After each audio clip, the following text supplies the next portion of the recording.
तो बताइए, आपको ब्रह्मदेव से क्या वरदान प्राप्त हुआ है?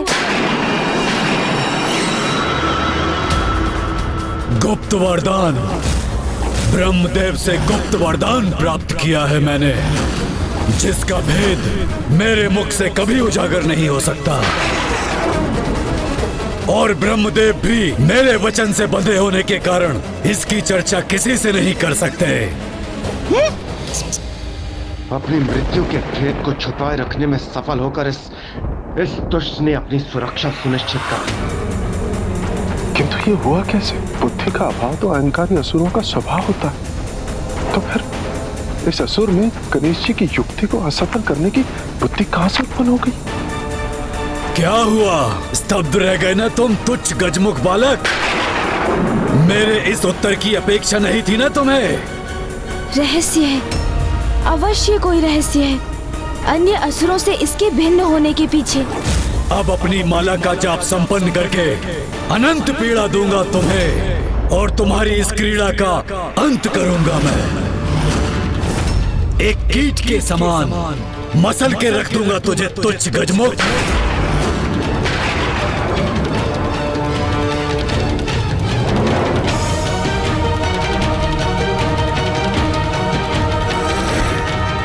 ओम भूर्भुवः स्वः तत्सवितुर्वरेण्यं भर्गो देवस्य धीमहि धियो यो न प्रचोदयात्। इस दुष्ट असुर से उत्पन्न सकारात्मक ऊर्जा प्रवाहित होकर मुझे प्रभावित कर रही है, किंतु कैसे संभव है ये? धियो यो न प्रचोदयात्। ओम भूर्भुवः स्वः तत्सवितुर्वरेण्यं भर्गो देवस्य धीमहि। ओह, अब मैं समझा, इसकी सकारात्मक ऊर्जा का कारण है।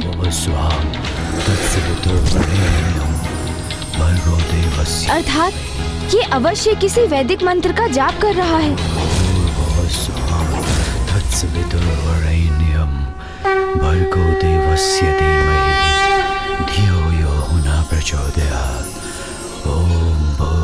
ये तो गायत्री मंत्र है, विश्वास नहीं होता। ये दुष्ट असुर माँ गायत्री का उपासक है।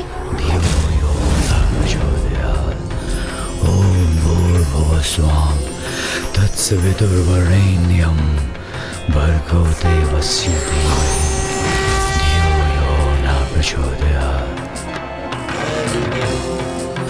ओम भूर्भुवः स्वः तत्सवितुर्वरेण्यं भर्गो देवस्य धीमहि धियो यो न प्रचोदयात्। तो इसलिए अपने जाल में उलझा नहीं सका इसे, क्योंकि जो कोई भी गायत्री मंत्र का जाप करता है, बुद्धि, ज्ञान और एकाग्रता से समृद्ध हो जाता है और उसे किसी भी प्रकार से भ्रमित करना असंभव हो जाता है।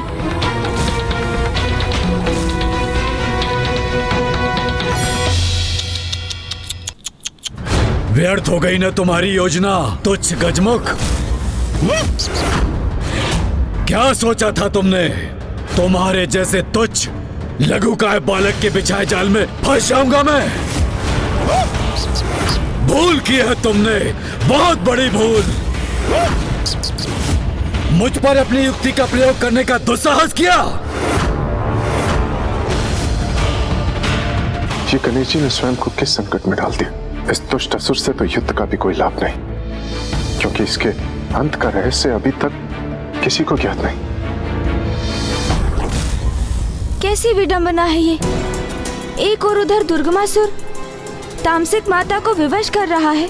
इस पापी ने गायत्री माँ की उपासना से स्वयं को सुरक्षित किया हुआ है। मुझे ही कोई उपाय करना होगा जिससे ये दुष्ट गायत्री माँ की उपासना से अपना मुख मोड़ ले।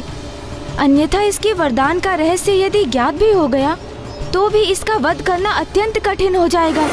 ब्रह्मांड के सर्वाधिक शक्तिशाली, सर्वाधिक विराट असुर को संसार के सबसे छोटे तुच्छ गजमुख बालक ने मूर्ख बनाने का प्रयास किया। मैं इस दुस्साहस का भयंकर दंड दूंगा तुम्हें।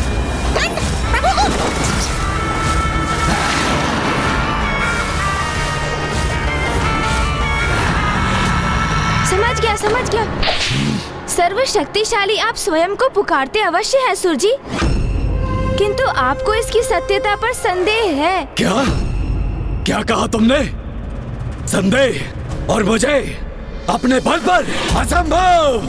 अरे नहीं नहीं नहीं, संभव ही नहीं, सत्य है ये। आपको स्वयं पर ही विश्वास नहीं है और उसे मैं प्रमाणित भी कर सकता हूँ। शांत हो जाओ तुम। मुझे प्रमाण दोगे स्वयं के अविश्वास का? जो सत्य है उसे नकारने का क्या लाभ असुर जी? ये आपका स्वयं पर आपके विश्वास का ही तो परिणाम है, जिसके कारण आप माँ गायत्री की उपासना, उनका जाप करने पर विवश हैं। जाप नहीं, उपासना नहीं, मात्र अपनी माता का स्मरण कर उनकी स्मृति से प्रेरणा प्राप्त करने हेतु उनके दिए गए मंत्र का पाठ भर करता हूँ मैं। ओह, तो आपको ये भी ज्ञात नहीं कि जिस बल का बखान आप कर रहे हैं वो माता आदि शक्ति के गायत्री माता के स्वरूप के आशीष का ही परिणाम है, जो आपको उनकी उपासना से प्राप्त हुआ है। और मुझे तो गायत्री माता स्पष्ट दिखाई भी दे रही है। हाँ, आपको आशीष देते हुए। कहाँ है गायत्री माता?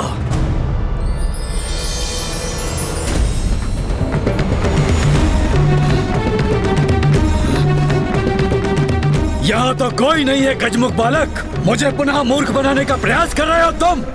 माता के मंत्र के जाप से आपके अंतर में ज्ञान का प्रकाश अवश्य जागृत हुआ है असुर जी, किंतु आपके नेत्रों पर छाई अहंकार की काली छाया अभी भी आपकी दृष्टि बाधित कर रही है।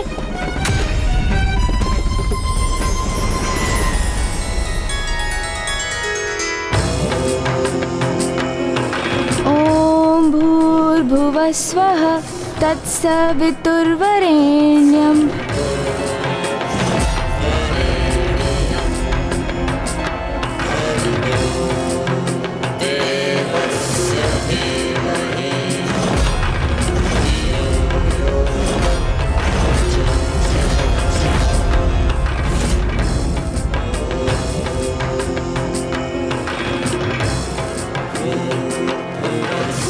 गणेश जी माता गायत्री का मंत्र जाप कर रहे हैं, कदाचित इसीलिए वो उनकी सकारात्मक ऊर्जा एवं शक्ति को स्वयं में ग्रहण कर पा रहे हैं।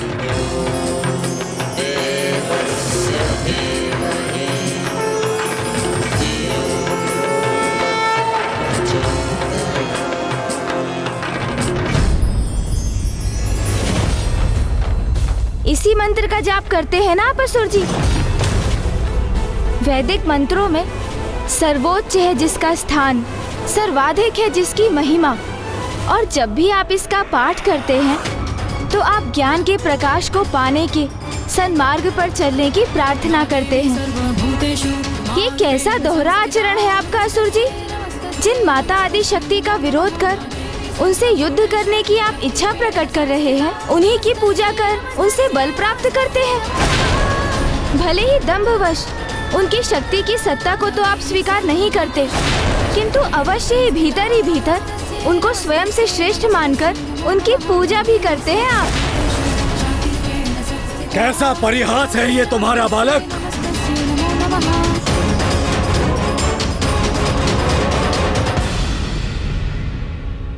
किंतु यही अर्थ है इस मंत्र का, तो आज से रोक दूंगा इस जाप को। सर्वश्रेष्ठ हूं मैं, मुझे किसी की कोई उपासना करने की कोई आवश्यकता नहीं।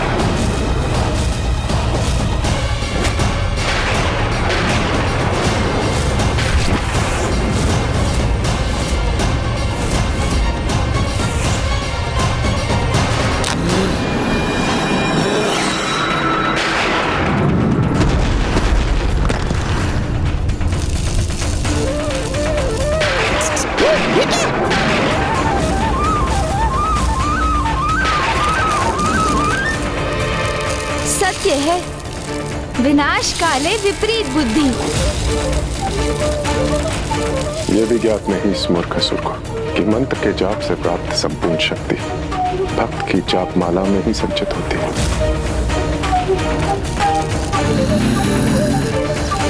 जिस माला को सदैव अपने कंठ में धारण करना चाहिए था उसे ही छिन्न भिन्न कर दिया इस दुष्ट ने, और अपने जाप से संचित शक्तियों को, उसके प्रभाव को क्षण भर में खो दिया इसने सब कुछ।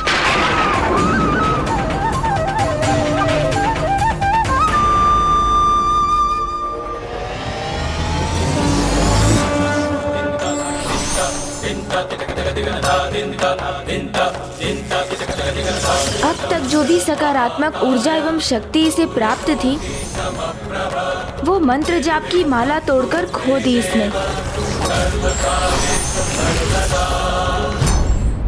इतना तुच्छ और लघु होकर भी मेरे बल पर संदेह करने का दुस्साहस कर रहे हो तुम? अब तुम्हें अपना आहार बनाकर अपने सर्वशक्तिशाली होने का प्रमाण दूंगा तुम्हें।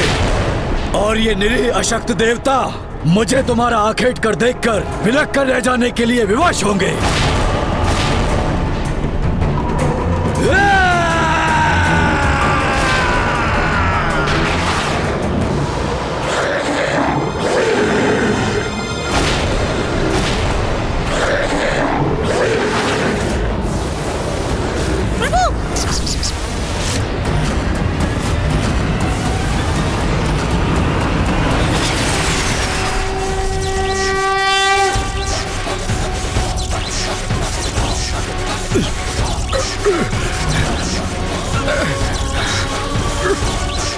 अद्भुत है प्रथम पूज्य गणेश जी की शक्ति।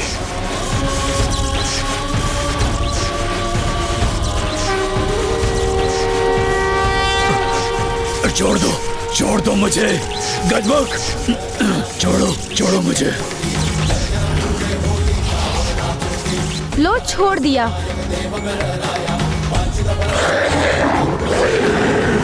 चलिए मूषक जी, जिस कार्य के लिए आए थे वो तो हुआ नहीं, किंतु उससे भी अधिक महत्वपूर्ण कार्य संपन्न किया है हमने। इस दुष्ट की गायत्री माता की उपासना भंग करवा दी हमने। देवगणों, कुछ समय के लिए धीरज रखिए। माता स्वयं आकर आप सबको अवश्य रक्षित करेंगी।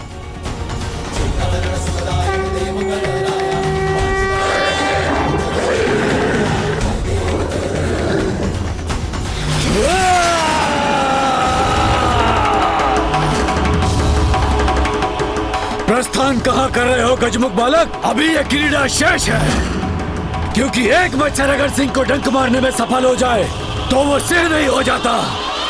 मैंने तुम्हें कम आंकने की भूल अवश्य की थी, किंतु तुम्हें अरुणासुर की वास्तविक शक्ति का परिचय अब ज्ञात होगा।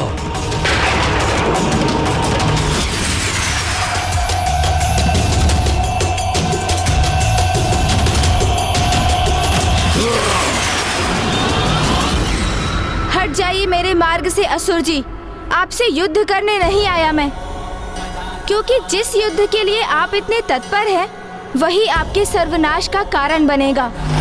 वो युद्ध निकट भविष्य में अवश्य होगा, किंतु अभी मुझे रोकने का कोई लाभ नहीं। मुझे जाने का मार्ग दीजिए। अच्छा, जाना चाहते हो यहाँ से?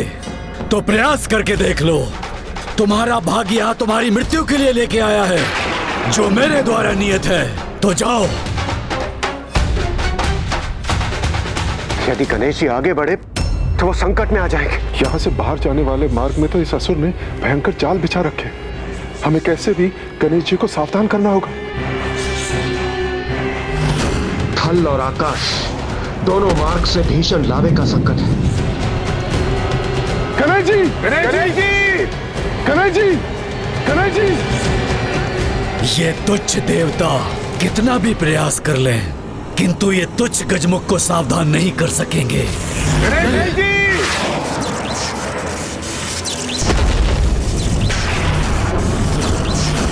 ये मूर्ख असुर कर क्या रहा है? अरे ये तो हमारे ही स्वर को बाधित करने का प्रयास कर रहा है।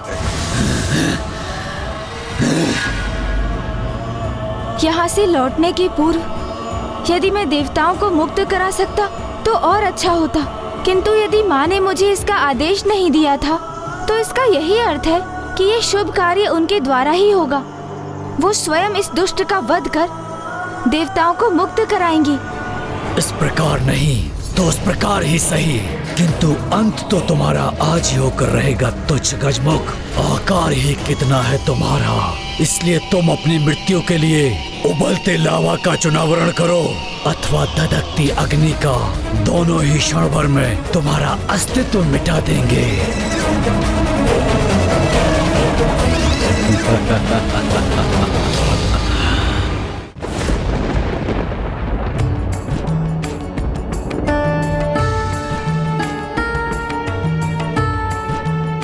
प्रथम पूज्य गणेश जी को वहाँ से लौटने में इतना विलम्ब क्यों हो रहा है माता? अवश्य लौटेगा पुत्र गणेश, और जो वचन दिया है उसे पूर्ण भी करेगा।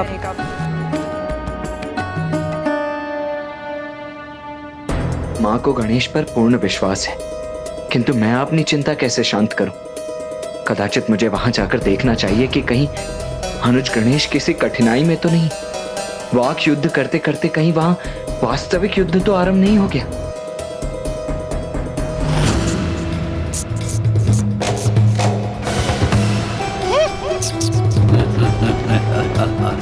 अब कुछ ही पल शेष हैं इस तुच्छ गजमुख के जीवन के।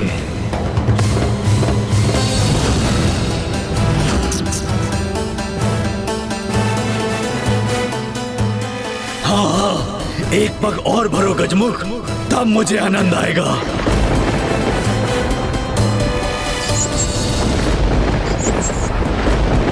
रुक जाइए मूषक जी। क्या हुआ प्रभु? यहाँ इस दुष्ट का बिछाया हुआ भयंकर जाल है, जो हमारे इन सीढ़ियों से नीचे उतरते ही हमारे लिए घोर संकट उत्पन्न करेगा। ये दृश्य तो मैंने आते समय ही देखा था।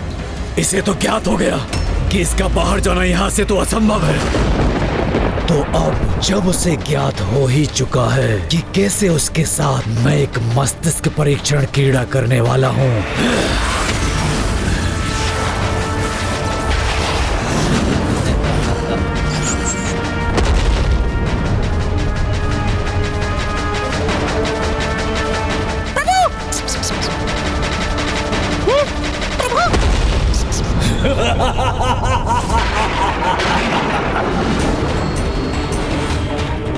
अब तुम्हारे समक्ष दो ही मार्ग हैं। प्रथम, मुझसे युद्ध कर अपनी मृत्यु स्वीकार करो, अथवा यहाँ से जाने की चेष्टा करो।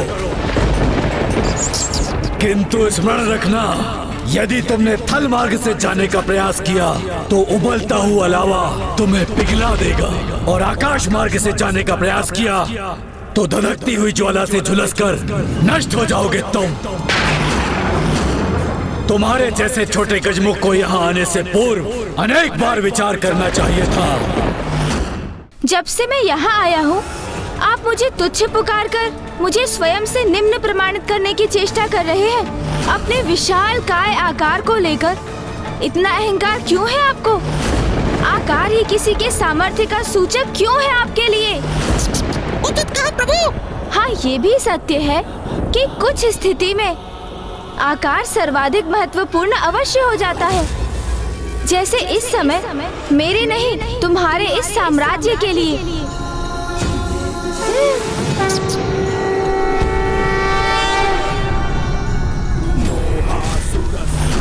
अरे ये तुच्छ छोटा सा गजमुख बालक इतना विशाल काय कैसे हो गया? ओम गजाननं भूतागणाधिसेवितं। प्रभु!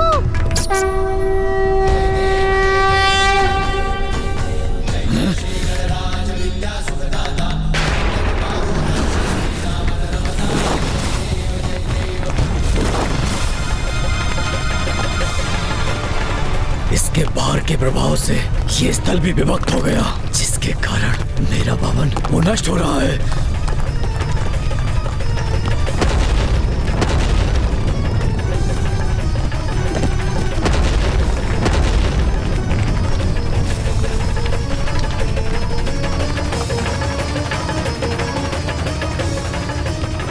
अंततः गणेश जी ने इस दुष्ट को अपनी वास्तविक शक्ति का परिचय दे ही दिया।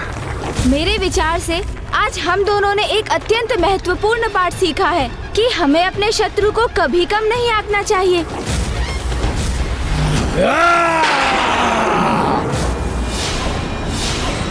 अरे तुच्छ देवताओं, तुम कहाँ मक्षिकाओं के समान उड़े जा रहे हो?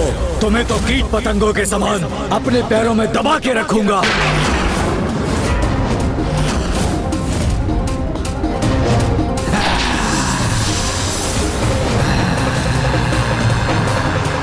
मूर्खसुर, जिनके पुत्र ने तुम्हारी ऐसी अवस्था की है, जब वो स्वयं यहाँ पधारेंगी तो तुम्हारी कैसी दुर्दशा करेगी, ये तो तुम्हें ज्ञात हो ही गया होगा। ये सब क्या है गणेश?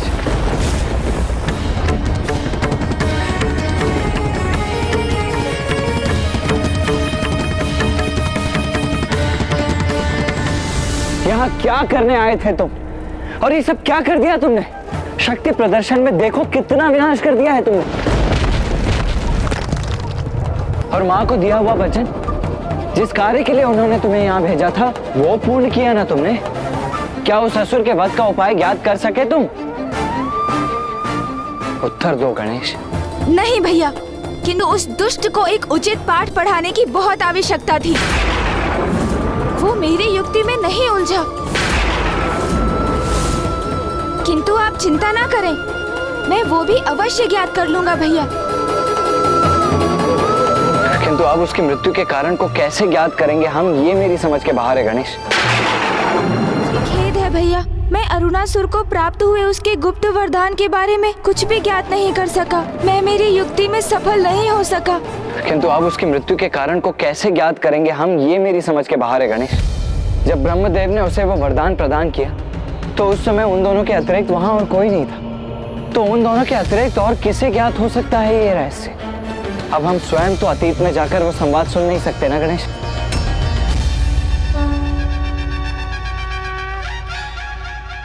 अब क्या हुआ गणेश? अचानक तुम्हारे मुख पर ये आशा की किरण का क्या कारण है? इस गुत्थी को सुलझाने का उपाय मेरे मन में कौंध गया है भैया। भैया, मुझे उनका परिचय ज्ञात है, जिनकी दृष्टि से कुछ भी नहीं छिपा है। मैं कुछ समझा नहीं गणेश, कौन है वो? समय अर्थात काल।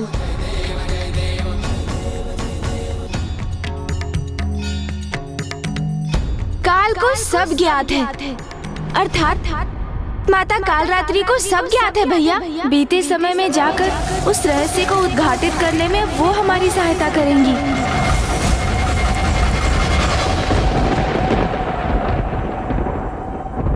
देखा मेरा प्रभाव गणेश? मेरा आगमन होते ही तुम्हें इतनी जटिल समस्या का समाधान भी प्राप्त हो गया। किंतु इस जटिल समस्या का समाधान तो मेरी बुद्धि में ही उत्पन्न हुआ ना। हाँ, किंतु है तो ये मेरा ही प्रभाव ना। देखा देखा आपने मूषक जी, कैसे मेरी बुद्धिमानी का श्रेय भी भैया ने स्वयं अपने पर ले लिया। किंतु प्रभु, ये भी तो हो सकता है यह मुझ बुद्धिमान की उपस्थिति के कारण आपको ये विचार आया हो। ओहो मूषक जी, आप भी ना। ये तो बिल्कुल उचित कहा आपने मूषक जी। धन्यवाद कार्तिकी जी, धन्यवाद। गणेश, हास परिहास में हमारा समय व्यर्थ करना उचित नहीं है। अब समाधान तो सूझ गया है, किंतु माता काल रात्रि को समय में पीछे जाकर हमें सब बताने के लिए कैसे मनाओगे? क्योंकि दुर्गमासुर से भेंट होने के पश्चात से ही वो तो अत्यंत क्रोधित हैं। दुष्टों को समझाना नहीं, उनका संहार करना है मेरा स्वभाव। इसीलिए मुझे उसका संहार करने भेजना चाहिए था आपको। किसी भी विकट परिस्थिति को सुलझाने के लिए साम दाम दंड भेद का प्रयोग करना होता है, और मैं भी ऐसा ही करूंगा।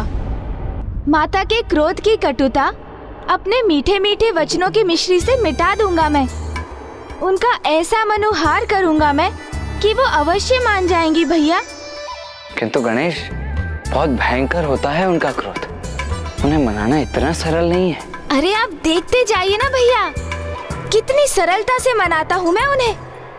ऐसी प्रशंसा करूंगा उनकी मैं कि वो मुझसे प्रसन्न होकर मुझे दर्शन अवश्य देंगी। हाँ, ये तो सत्य है गणेश। जो अत्यधिक क्रोध करते हैं उनका हृदय बड़ा सरल होता है, और थोड़े से मनोहार से भी वो शांत हो जाते हैं। तो माता काल रात्रि को मनाने की तुम्हारी ये युक्ति कदाचित सर्वथा उचित है। हाँ, किंतु हम उन्हें बुलाएंगे कैसे? श्रद्धा और निष्ठा से उनका आवाहन कर।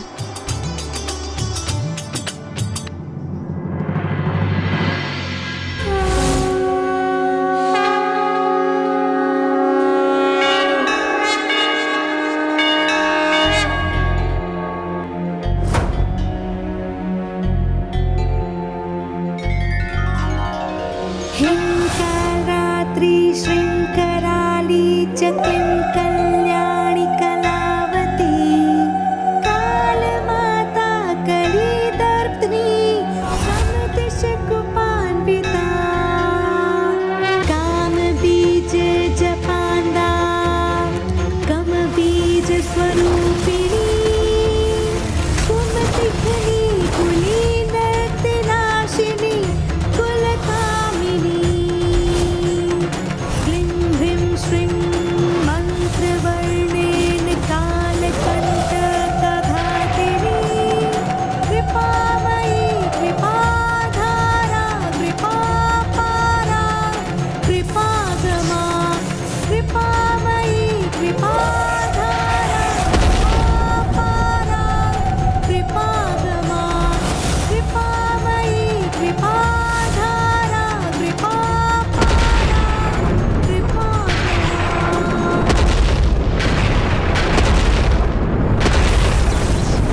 भयंकर गले मुंडी माला माता काल रात्रि है संताप हरे रुद्राणी माता शुभ वरदात्री है माँ माता शुभ वरदात्री है माँ माता शुभ वरदात्री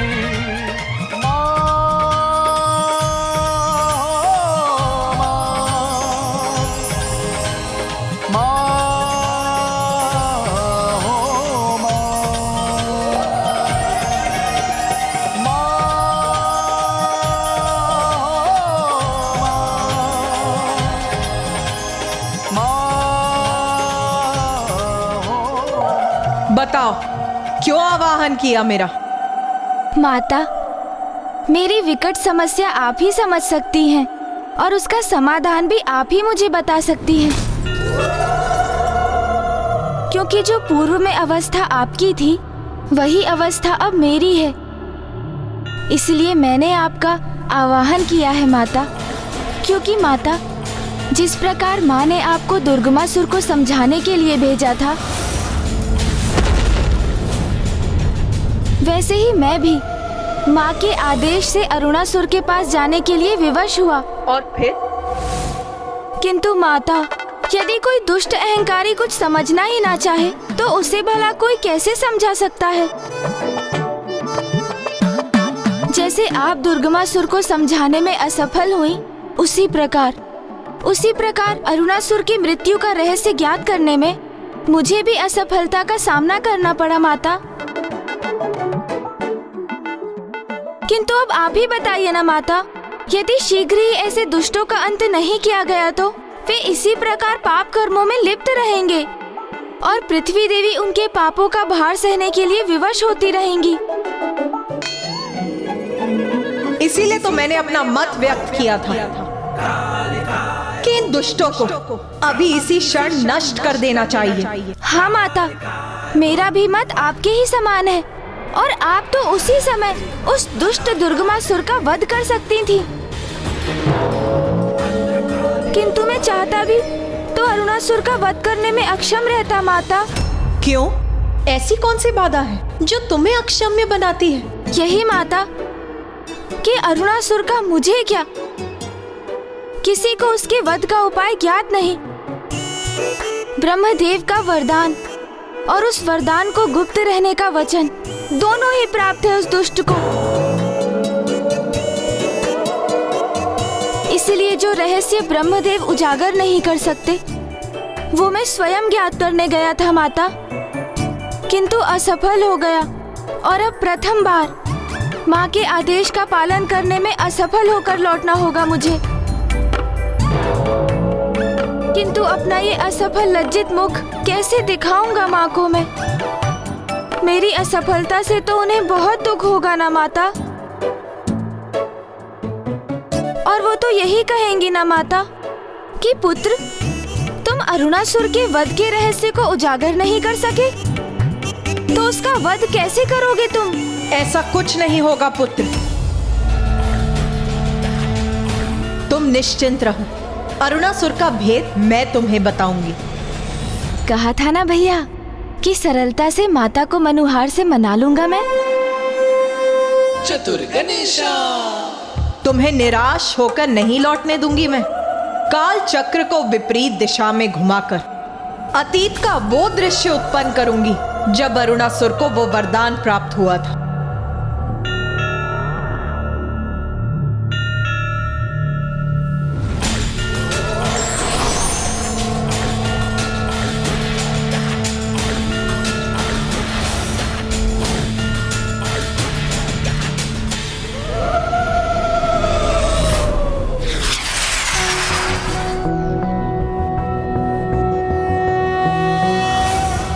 रक्ताब्धिपोतारुण पद्म संस्थानां पाशांकुशेष्वा सशरासि बाणां शूलं कपालं ददतिं कराब्जै रक्तां। भैया, मैंने कहा था ना, किसी भी समस्या को सुलझाने के लिए साम दाम दंड भेद।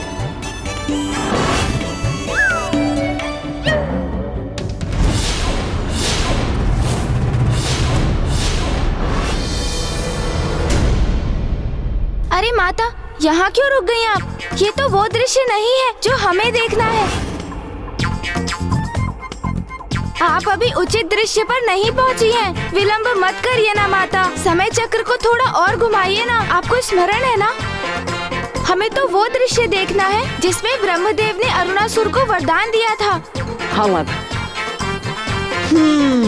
उचित कहते हो तुम। इसमें तो तुम और कुमार कार्तिकेय ही हैं। किंतु हम समय के इस बिंदु पर रुक ही गए, तो मुझे तुम्हारा वार्तालाप सुनने का मन हो रहा है।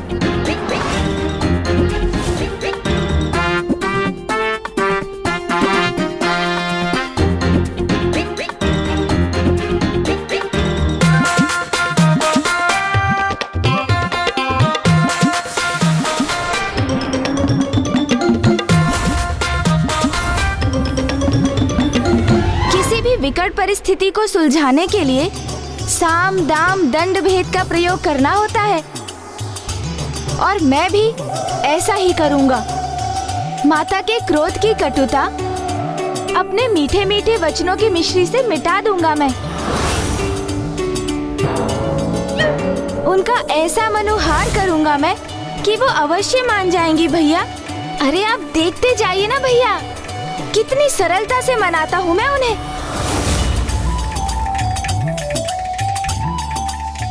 ऐसी प्रशंसा करूंगा उनकी मैं कि वो मुझसे प्रसन्न होकर मुझे दर्शन अवश्य देंगी।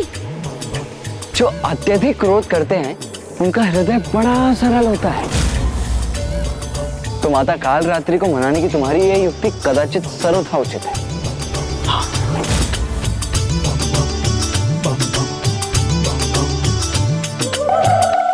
इतना दुस्साहस कि तुम दोनों ने मुझे मूर्ख बनाने का प्रयास किया।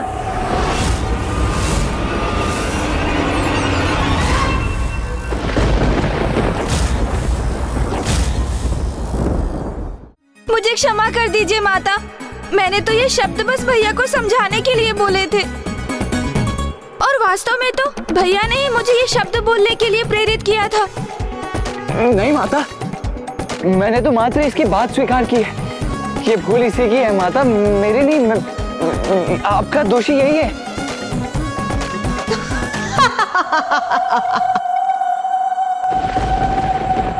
तुम दोनों बहुत चतुर समझते हो ना अपने आप को, किंतु स्मरण रखो, तुम दोनों की माता हूं मैं,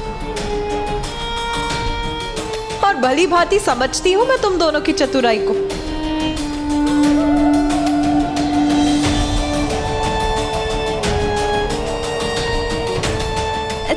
तो माता, आप मुझसे रुष्ट नहीं है, और आप हमें अतीत के उस पल में भी ले जाएंगी ना? हाँ पुत्र, क्योंकि तुमने मेरी स्तुति में जिस स्तोत्र का उच्चारण किया था, मैं उससे बहुत प्रभावित हूँ।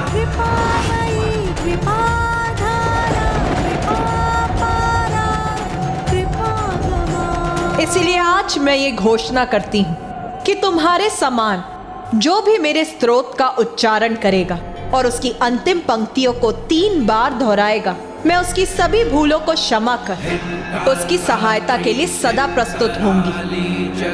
कल्याणी कलावती काल माता कली दर्पणी तम दिश कुपान्विता काम बीज जपांदा तम बीज स्वरूपिणी तुम दिग्नी कुली नर्ति नाशिनी।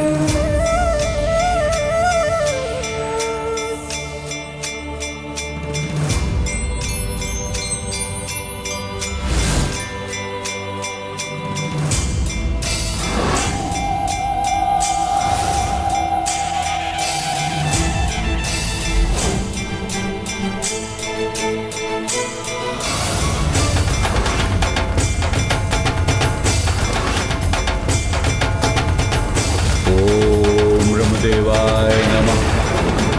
ओम ब्रह्मदेवाय नमः। ओम ब्रह्मदेवाय नमः। ओम ब्रह्मदेवाय नमः। ओम ब्रह्मदेवाय नमः। ओम ब्रह्मदेवाय नमः। अरुणासुर, उठो अरुणासुर, तुम्हारा तप सफल हुआ।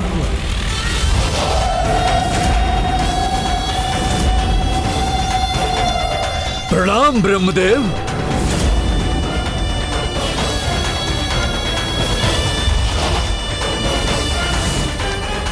मैं अपना तप आपके चरणों में समर्पित करता हूं प्रभु।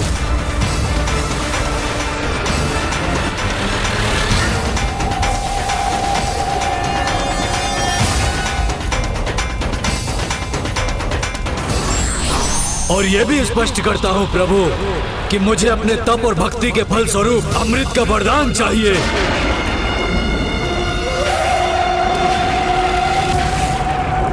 अरुणासुर, मैं तुम्हारे इस घोर तप से अत्यंत प्रसन्न हुआ, किंतु अमृत प्रदान करने में मैं असमर्थ हूं। प्रभु, इस तप की दीर्घ अवधि में अनेक कष्ट सहे हैं मैंने। प्रथम सहस्त्र 10 वर्ष मात्र वायु और सूखे पत्ते को ही आहार बनाया मैंने, और फिर 10 सहस्त्र वर्ष मैंने जल की बूंदों का ही पान किया प्रभु, और अंतिम 10 वर्ष मैंने कुछ भी ग्रहण नहीं किया प्रभु। और आप कह रहे हैं मुझे आप अमृत का वरदान नहीं दे सकते, तो फिर क्या लाभ हुआ इतने कठोर तप का प्रभु? बताइए प्रभु, बताइए, फिर क्या लाभ हुआ? अरुणासुर, मैं भी शक्ति के नियमों से बंधा हूं, और मृत्यु सृष्टि का अंतिम अटल सत्य है। अमृत तो मैं तो क्या, तुम्हें कोई भी प्रदान नहीं कर सकता। हाँ, तुम ये चुनाव अवश्य कर सकते हो कि किसके द्वारा तुम्हारी मृत्यु असंभव है और किसके हाथों से तुम्हारी मृत्यु संभव हो सकती है। ये वरदान मैं अवश्य दे सकता हूँ। अच्छा, यदि आप अपने भक्त के लिए इतना ही कर सकते हैं तो फिर यही उचित है, किंतु मेरी एक अवस्था है। वचन दीजिए मुझे कि आप मेरे वरदान को गुप्त रखेंगे, उसका रहस्य किसी भी परिस्थिति में किसी के समक्ष उजागर नहीं करेंगे।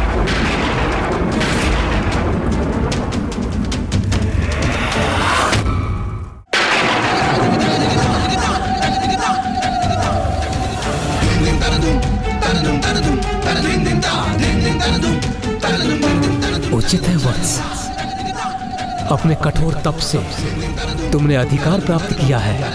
मैं तुम्हें वचन देता हूँ, मैं तुम्हारे वरदान के विषय में कभी भी किसी से कुछ नहीं कहूंगा। तो फिर मुझे ये वरदान देने की कृपा कीजिए प्रभु कि मेरा वध कोई देवता, असुर, स्त्री, किन्नर, पशु, यक्ष, नाग, गंधर्व द्वारा संभव न हो सके।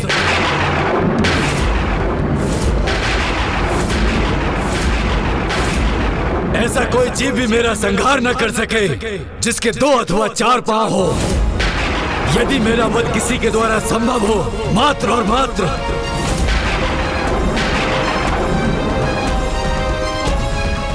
6 पांव वाली तुच्छ रानी कीट ही कर सके, जिसका स्वर ब्रह्मांड की गूंज के समान हो।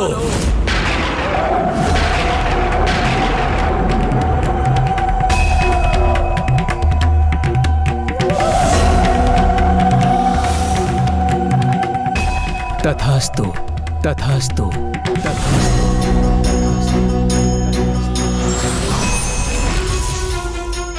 छह पांव वाली तुच्छ रानी कीट ही कर सके जिसका स्वर ब्रह्मांड की गूंज के समान हो।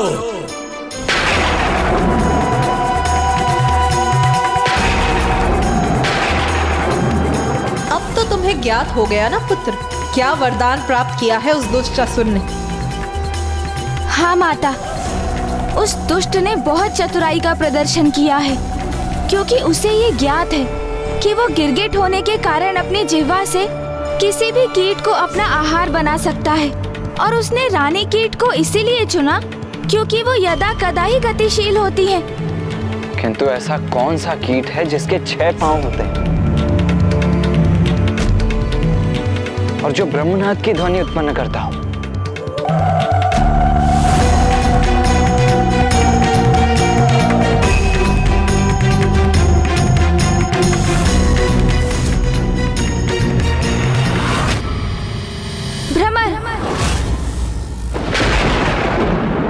भ्रमर है वो कीट। तो वो दुष्ट ने एक रानी भ्रमरी के द्वारा अपनी मृत्यु का वरदान प्राप्त किया है। किंतु एक नन्ही सी भ्रमरी एक विशालकाय असुर का अंत कैसे कर सकती है? और वो भी एक ऐसे असुर को एक भ्रमरी कोई क्षति कैसे पहुंचा सकती है जो भांति भांति के कीटों को अपना आहार बनाकर ही अपना उदर भरता हो, जो अपनी जीभा मात्र से ही किसी भी कीट का अंत कर देता हो।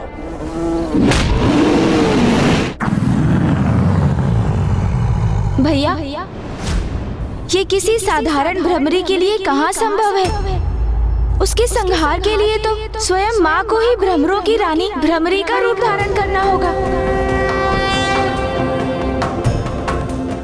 कितनी अद्भुत और अपूर्व होगी ये घटना, जिसका साक्षी बनने का सौभाग्य प्राप्त करने की बड़ी उत्सुकता से प्रतीक्षा करूंगा मैं।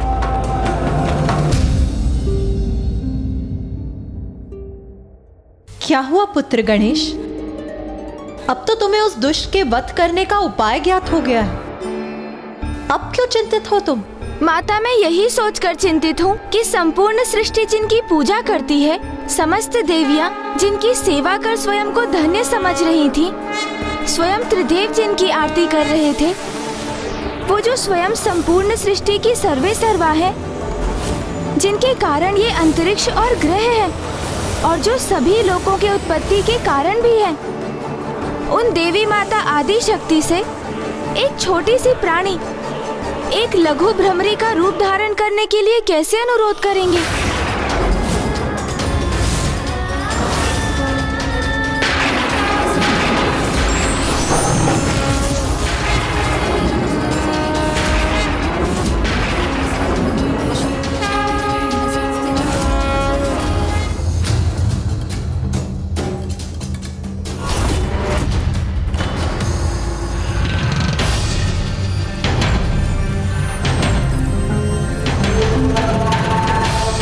क्या हुआ गणेश?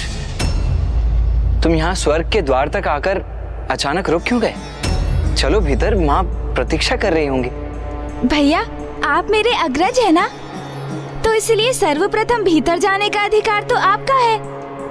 अरुणासुर के वध का उपाय हमें ज्ञात हो गया है, ये तो अति महत्वपूर्ण समाचार है, तो आपको तो इसे माँ तक पहुँचाना चाहिए ना। और उस दुष्ट अरुणासुर के वध हेतु माँ को भ्रमरी रूप धारण करना होगा, ये भी आप ही बता दीजिएगा ना उन्हें। उचित है गणेश, मैं ही जाकर माँ को बता देता हूँ कि उन्हें कीट का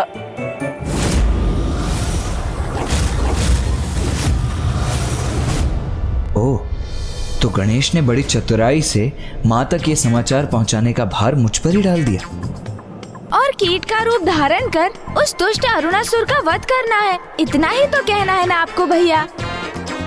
हाँ, वो तो है। वो गणेश, मैं ये सोच रहा था कि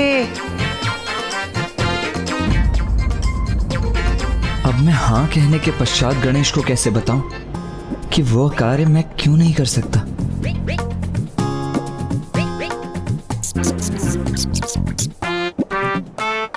क्या हुआ? तुम दोनों स्वर्ग लोक के भीतर प्रवेश करने के स्थान पर यहाँ क्यों रुक गए? और किस वार्तालाप में उलझ गए हो तुम दोनों?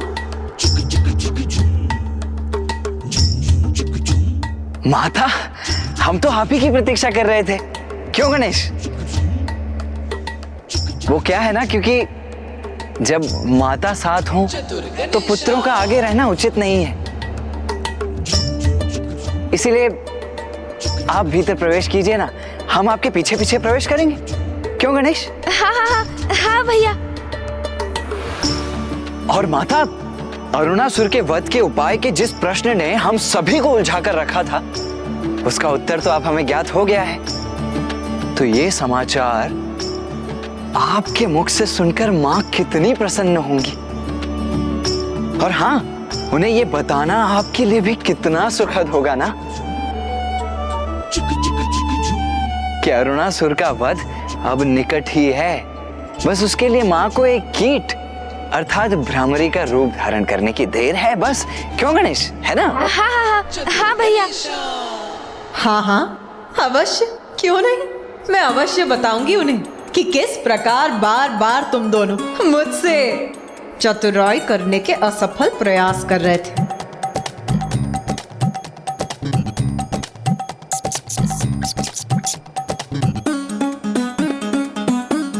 भैया, माता तो समझ गई। समझूंगी नहीं, कदाचित तुम दोनों ये भूल गए मैं माता हूँ तुम्हारी। माता, ये गणेश भी ना चतुराई किए बिना रह ही नहीं सकता है।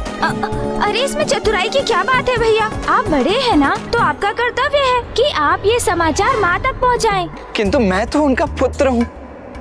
कोई पुत्र अपनी माँ को ये कैसे कह सकता है कि वो एक कीट का रूप धारण कर ले? तो मैं भी तो माँ का ही पुत्र हूँ ना भैया, फिर आप मुझसे ऐसी अपेक्षा कैसे कर सकते हैं? और हम दोनों ही माँ से ये नहीं कह सकते, तो फिर ऐसा कौन है जो ये बात माँ को बता सकता है? कौन हो सकता है वो अन्य उपाय?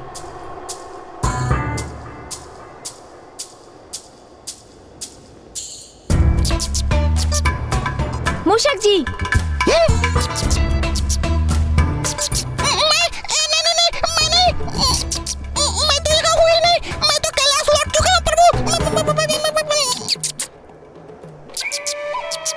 कैलाश, सूझ गया उपाय। माता, भैया, इस उलझन को सुलझाने की युक्ति सूझ गई है मुझे।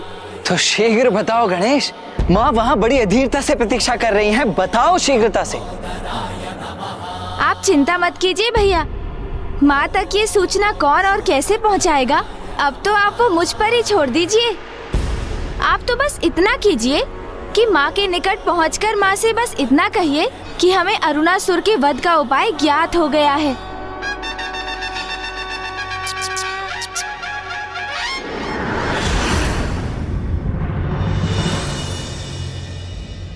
पुत्र कार्तिकेय,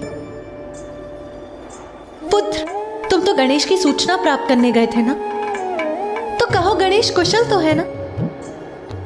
हाँ माँ, गणेश तो पूर्ण रूप से सकुशल है। तो फिर कहाँ है वो? अरुणासुर के वध का उपाय ज्ञात कर वो अभी तक लौटा क्यों नहीं पुत्र?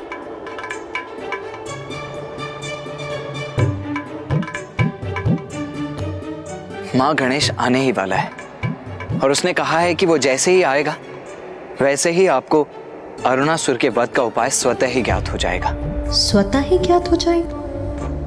किंतु कैसे? अब ये कौन सी युक्ति है पुत्र गणेश की? पिताश्री, माँ को दिए वचन को पूर्ण करने में मेरी सहायता करने की कृपा कीजिए। पुत्र, जो तुम चाहते हो मेरा वो करना उचित नहीं। क्यों पिताश्री, क्यों उचित नहीं है? उसमें क्या हानि हो सकती है भला? आपने तो माता के लिए अनेकों रूप धारण किए हैं, आपने क्या कुछ नहीं किया उनके लिए? माँ के प्रत्येक शक्तिपीठ पर भैरव रूप में उनके साथ रहते हैं आप। माँ के ही निवेदन पर आपने योगी रूप को त्याग कर अपना मनोहर रूप धारण किया था। इसलिए पिताश्री अब माता के भ्रमर अर्थात उन्हें भ्रामरी रूप धारण करवाने के लिए आपको ये नवीन रूप धारण करना ही होगा। मैं जो कह रहा हूँ उसमें क्यों संकोच कर रहे हैं आप पिताश्री? पुत्र, मैं ऐसा कर सकता तो अवश्य करता, किंतु मुझे संकोच इसलिए हो रहा है कि मुझे ऐसा करते देख अन्य सभी क्या सोचेंगे। और ब्रह्मदेव और नारायण, कहीं उनके लिए मैं एक मनोरंजन का कारण न बन जाऊं। पिताश्री, किसी भी कार्य के प्रति नकारात्मक सोच को त्याग कर सकारात्मक सोच धारण करना चाहिए। यही सीख आपने सदा दी है मुझे, तो इस बार इतनी छोटी सी बात कैसे विचलित कर सकती है आपको? जगत कल्याण के लिए, सृष्टि के लिए और प्रत्येक जीव के सुख के लिए और स्वयं माँ के मुख पर मुस्कुराहट लाने के लिए इतना तो आप अवश्य ही कर सकते हैं पिताश्री।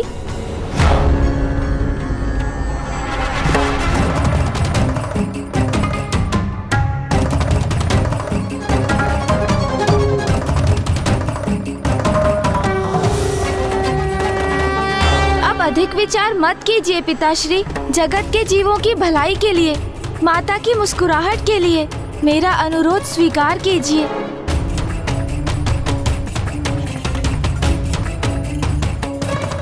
जगत के जीवों की भलाई के लिए, माता की मुस्कुराहट के लिए मेरा अनुरोध स्वीकार कीजिए।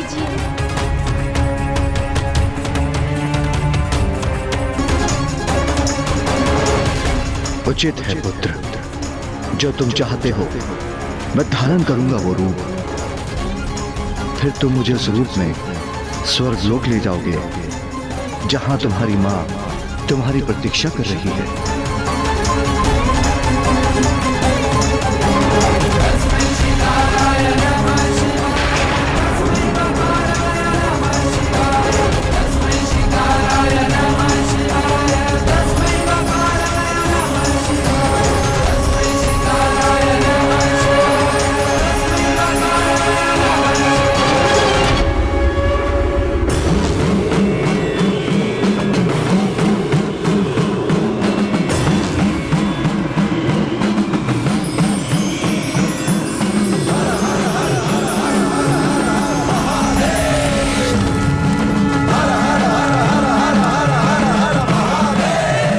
क्या हुआ नाथ? मुझे डमरू और शंख की नाद सुनाई दे रही है। ऐसा प्रतीत होता है जैसे महादेव कुछ ऐसा करने जा रहे हैं जो अपूर्व है, असाधारण है।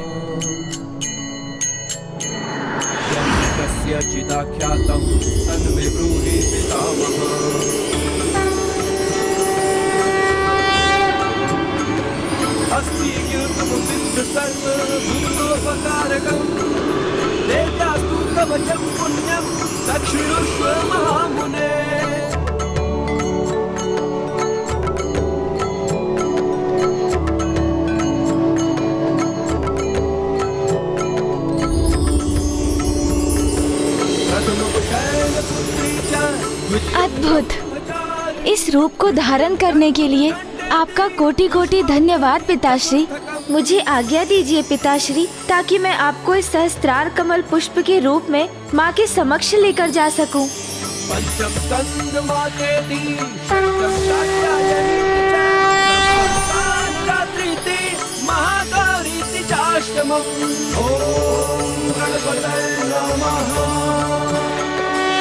अब पुत्र गणेश सहस्त्रार कमल पुष्प रूप में महादेव को देवी आदि शक्ति के पास स्वर्गलोक ले जा रहा है।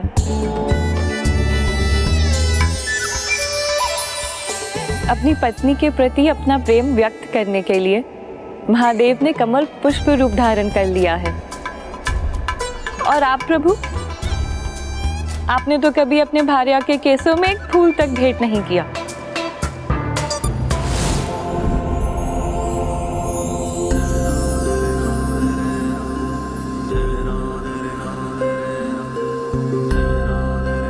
कमल पुष्प पर स्थित होकर आपको महादेव का कमल पुष्प रूप धारण करना मनोरंजन का कारण प्रतीत हो रहा है। महादेव के त्याग को आप कैसे समझ सकते हैं स्वामी? स्वयं कमल पुष्प पर विराजमान अवश्य रह सकते हैं, किंतु महादेव के समान मान अपमान की चिंता किए बिना अपनी पत्नी के मुख पर मुस्कुराहट देखने के लिए, अपनी पत्नी के लिए निसंकोच इस प्रकार पुष्प रूप धारण कर सकते हैं क्या आप?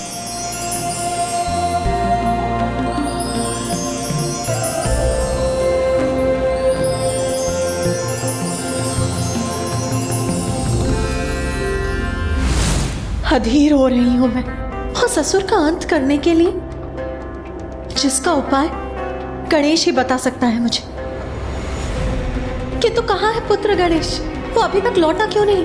माँ, गणेश को कुछ समय का अवकाश और दे दीजिए, वो बस आता ही होगा माँ।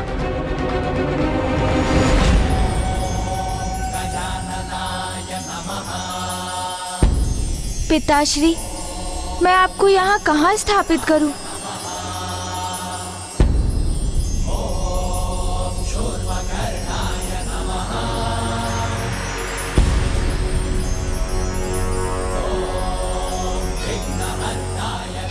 स्वामी, आप मुखदर्शक ही बने रहेंगे अथवा जाकर गणेश की सहायता भी करेंगे? आप सर्वथा उचित कह रही हैं देवी।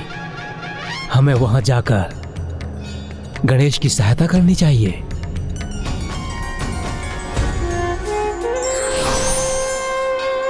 इस दिव्य कमल को यहाँ स्थापित करने के लिए कोई दिव्य स्थान ही नहीं है। चिंता न करो पुत्र गणेश, इस पुष्प के लिए उपयुक्त स्थान तुम्हें शीघ्र प्राप्त होगा।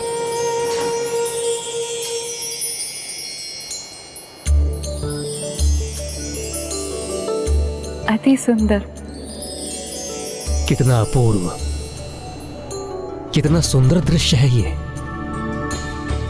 अद्भुत।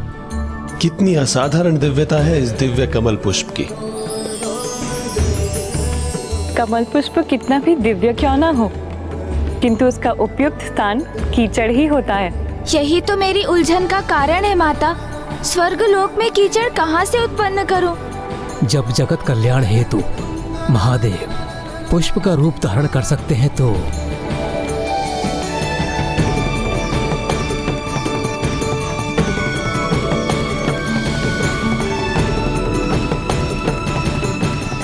अवश्य।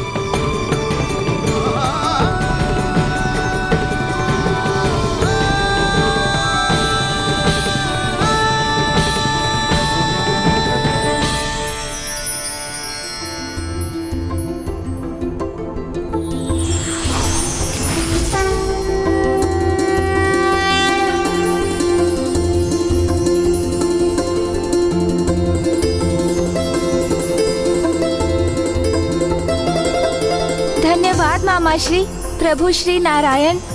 निर्मल जल सात्विकता का प्रतीक होता है, और जहाँ सात्विकता है, ज्ञान का वास भी वहीं होता है।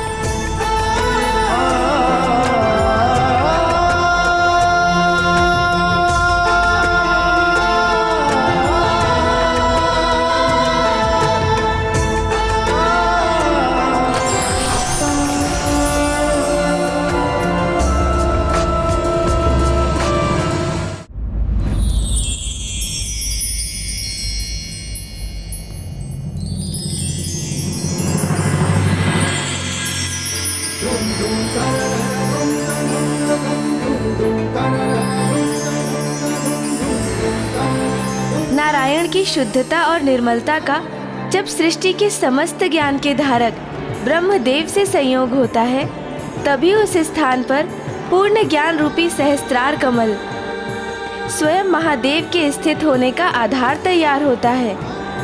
अर्थात जब कोई स्वयं के व्यक्तित्व को निर्मल जल के समान शुद्ध और पवित्र बना लेता है, तभी वो पूर्ण ज्ञान को प्राप्त करने के योग्य बनता है।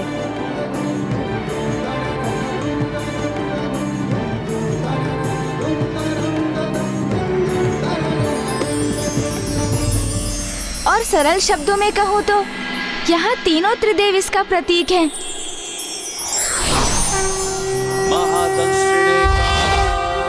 जहाँ ज्ञान के साथ पवित्रता है, वहीं परम ज्ञान की प्राप्ति भी संभव है।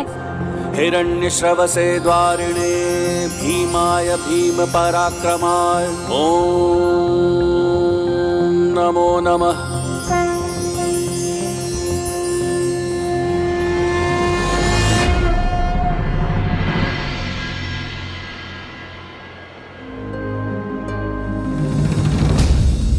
मुझे ऐसा आभास हो रहा है जैसे स्वामी यही कहीं मेरे निकट ही हैं।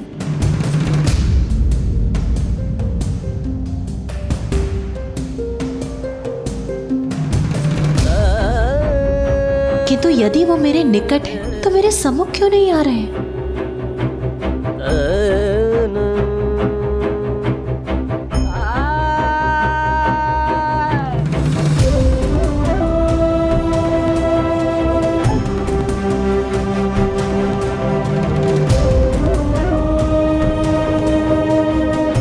ये माता को अचानक क्या हो गया? कहीं गणेश के लौटने में विलंब होने के कारण माँ रुष्ट होकर तो नहीं चली गई? नहीं, माता रुष्ट होकर नहीं, मंत्रमुग्ध होकर जा रही।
उमा,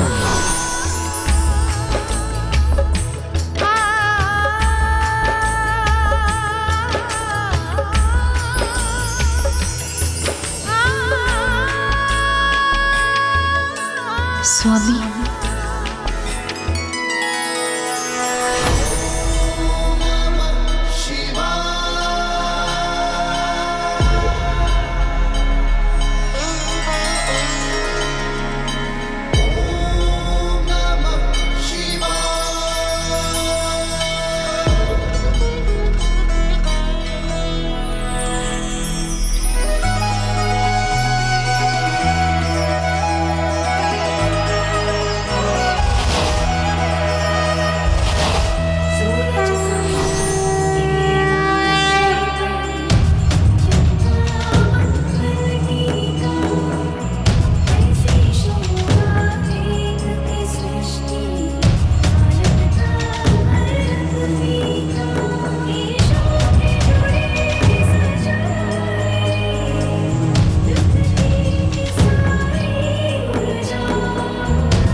अद्भुत है तुम्हारी युक्ति गणेश। तुम्हें माता से कुछ कहने की आवश्यकता भी नहीं पड़ी और उन्होंने ब्रह्मरी रूप भी धारण कर लिया। ये तो उस अनंत प्रेम और अनुराग का ही प्रभाव है जो माता आदि शक्ति महादेव के प्रति रखती हैं। और इसी भाव के कारण ही वो सहस्त्रार कमल रूप में महादेव के निकट जाने के लिए भी उन्होंने ब्रह्मरी का रूप धारण किया।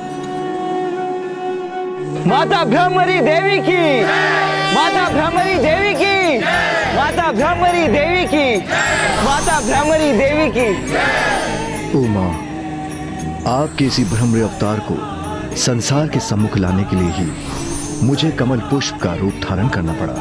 अरुणासुर को यही वरदान प्राप्त है कि उसका वध एक भ्रमरी द्वारा ही संभव हो, जिससे आप उस पापी के विनाश हेतु भ्रमरी रूप धारण करें।